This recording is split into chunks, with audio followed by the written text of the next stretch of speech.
Anda masih menyaksikan Kompas Sulsel bersama saya Hendra Bakti. Saudara, banyak orang tua di Amerika Serikat kini telah mulai memikirkan kado Natal bagi anak mereka, termasuk mainan-mainan favorit. Beragam mainan elektronik dan mainan konvensional tersedia, dan bila ingin mainan klasik, ada juga mainan yang begitu lama laku dijual sehingga diabadikan di dalam sebuah museum. Sebuah museum di Rochester, negara bagian New York, menjadi lokasi National Toy Hall of Fame, tempat yang mencatat mainan paling bersejarah dan diminati. The National Toy Hall of Fame recognizes classic toys that deserve elevation to the highest tier of the world of toys and games. And every November, we pick 3 or 4 based on thousands of nominations from the public to earn that special honor. Tahun ini mainan My Little Pony masuk 3 besar setelah beberapa kali sebelumnya dinominasikan tapi gagal masuk.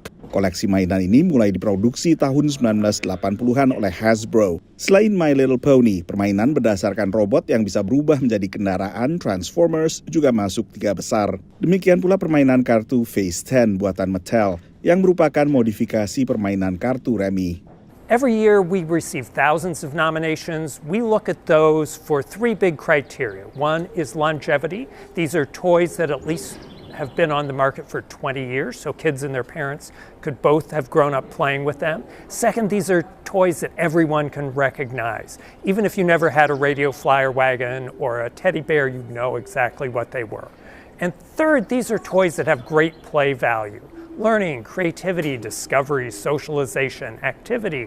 Masuk nominasi tahun ini tapi gagal menang dalam 3 besar, diantaranya adalah koleksi buku Pilih Sendiri Petualanganmu, juga permainan kartu Pokemon Battle Academy, lalu permainan kartu Apples to Apples.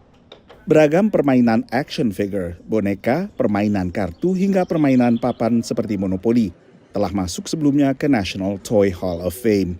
Mainan seperti ini dirindukan orang tua yang berkunjung ke museum, mengingat betapa ponsel dan tablet saat ini mendominasi aktivitas anak. Screens are really taking away their good times.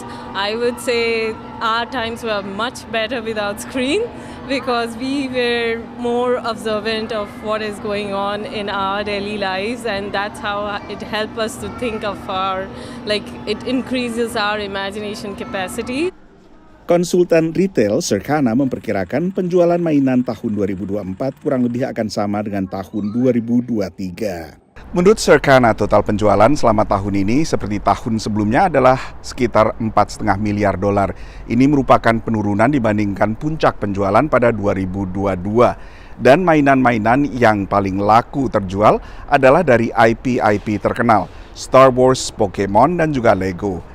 Dari Washington DC, saya Nova Purwadi dan tim VOA.